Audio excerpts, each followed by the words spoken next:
It is important to be prepared for the unthinkable. Are you prepared for the many things that fall brings, such as school, harvest, and the winter? Supplies and a plan will significantly reduce the panic and chaos in the event of an emergency. Mike Crapo.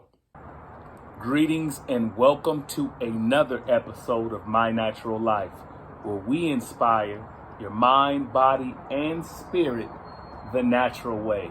I'm your host and trail guide, Vicente Harrison, and I'm here to show you simple ways that you can integrate nature into your everyday life for overall health and wellness.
It is expected that winter weather will roll in that will make a greater impact than last winter's storms. Last year, most of the country was hit with a weather storm like no other, when an Arctic polar vortex swooped in and invaded the southern plains and Gulf Coast. On My Natural Life, we're all about how to maintain your mind, body, and spirit.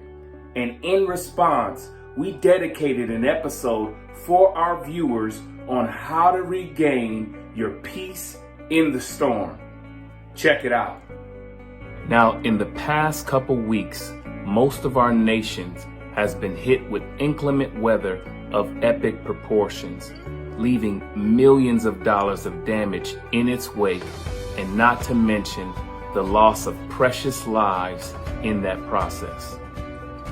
Now, we were personally impacted here in Oregon, where snowfall, freezing rain, and ice hit our city, and it is not all that common. Trees fell on power lines, leaving many families without power and trying to figure out what to do.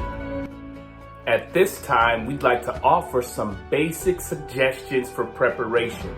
But how many of us know that there is no such thing as being over-prepared? This episode, we're going to talk about additional ways on how to prepare your family for the storm or emergency situations to help you keep your peace and be prepared in times where things are out of your control. Let's get started. In addition to the advice in the clips previously shown, I'm going to give you 10 things that you can do to be prepared. However, if the grid goes down and you can't access the internet, you will be in the position of guessing. My first and foremost recommendation is to have a plan. Sit down with your family and come up with a plan for inclement weather or other emergencies. Ask yourself, what will you do? Where will you go? Will you hunker down and stay in or relocate to a relative's home? What if you're away at work or school? What is the plan to reconnect? How do we live during this time that is opposite of how we live presently? It's important that the whole family is involved in this planning process. Number 2, I suggest that you invest in some reference books or guides. You can watch YouTube videos like this one, or there's some incredible YouTubers out there that speak on this subject, such as City Prepper, Mama Bear Prepping, and Homestead Heart, just to name a few. Some of my favorite reference guides include The Ultimate Wilderness Survival Handbook. This book teaches you all the intricate details you need to know in a survival situation. Another includes Outdoor School, Hiking and Camping. Many emergency situations will require us to live outdoors, and this is a great guide to teach you the skill set needed for that venture.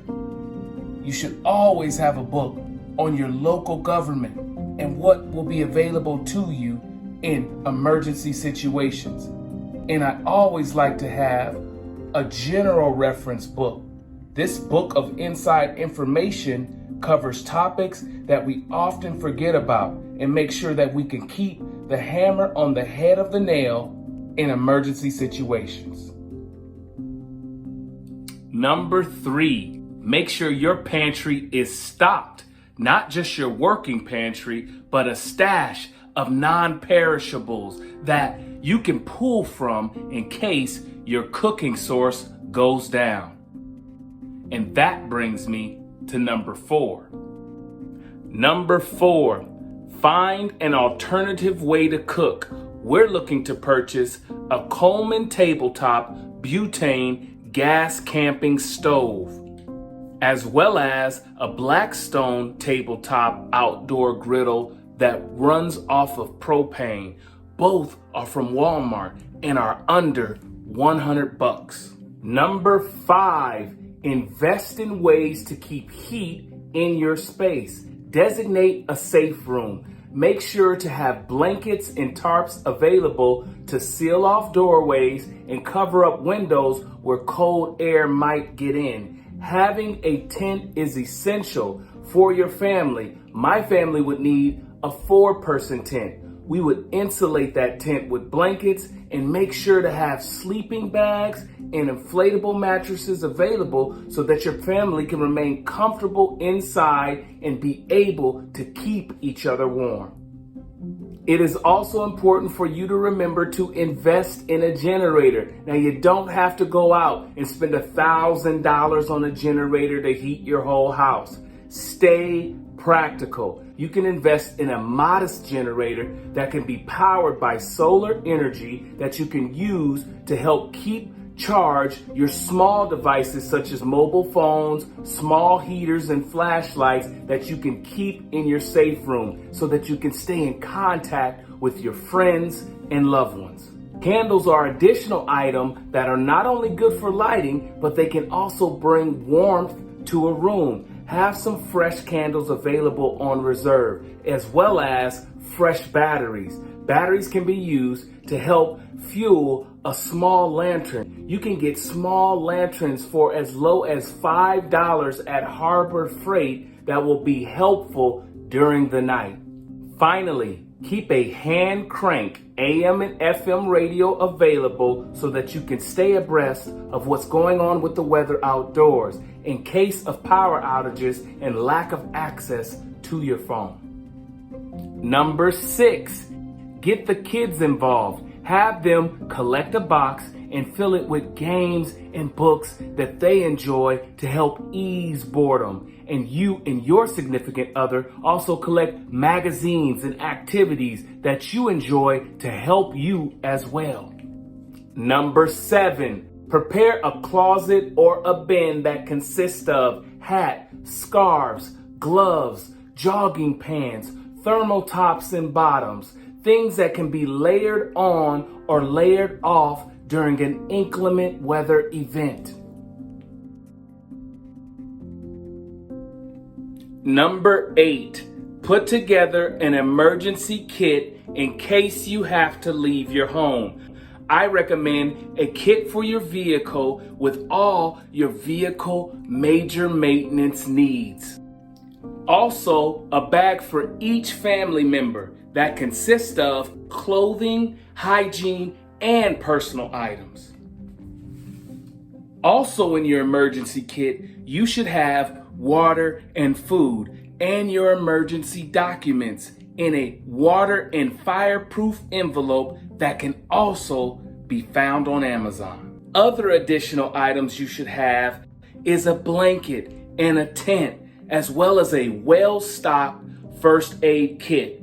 Hand warmers also are a great item to have if you're going in and out of your vehicle. Finally, you should also have road flares in case you have to pull off on the side of the road.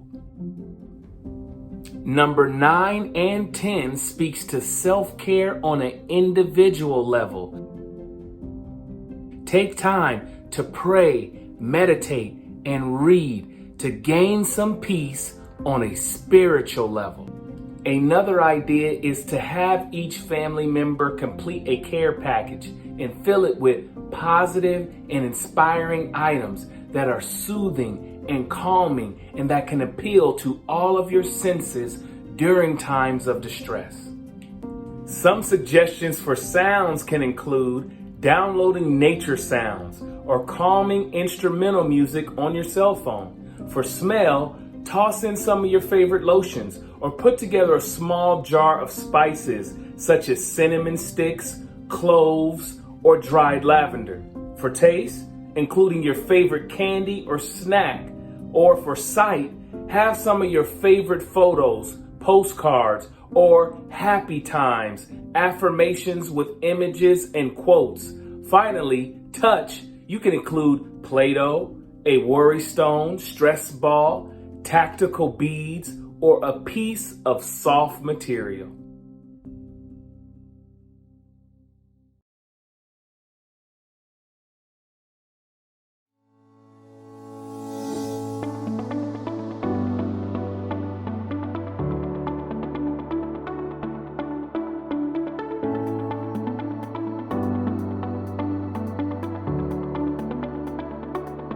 On this week's Nature Getaways, we were fortunate to meet Brian and Carolyn Franzen of Omaha, Nebraska. The Franzens were participating in an adventure challenge that sent them on an outing in nature at Lake Cunningham, where we met. Lake Cunningham is a 390-acre lake surrounded by a 1,050-acre park located in north-central Omaha, Nebraska. The lake was constructed by the U.S. Army Corps of Engineers for flood control and recreation and opened to the public in 1977. We would like to highlight the Bell family, Paloma, Candida, Solon, and Quincy from Portland, and their extended family from Arizona, Natan, Laurel, Kellen, and Donovan, who went on an enchanting hike at Wakella Falls in the stunning Columbia River Gorge National Scenic Area. Thank you to this incredible family for sharing with us a piece of their adventure. Way to go, Trailblazers.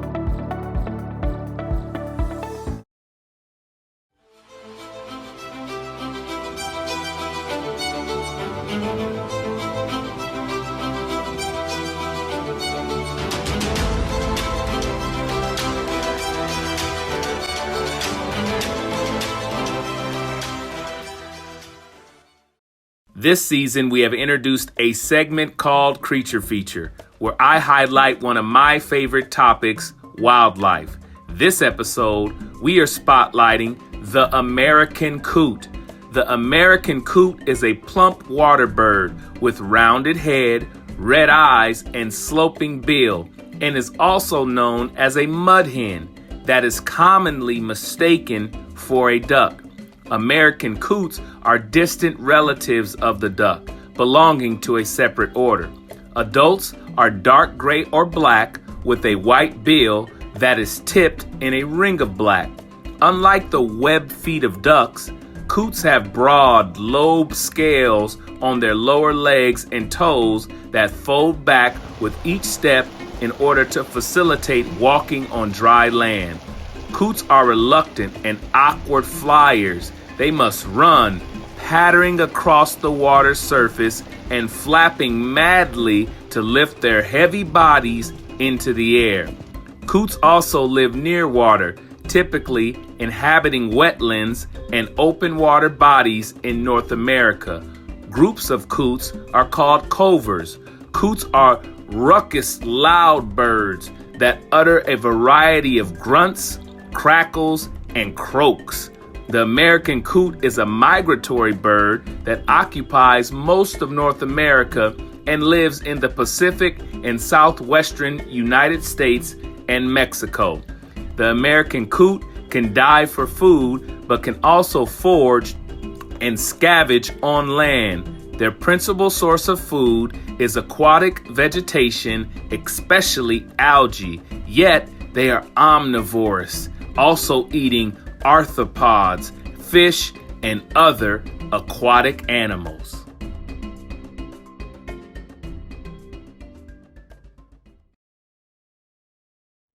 The most important takeaway from this episode is that whatever happens, maintaining your mind, body, and spirit is the ultimate goal.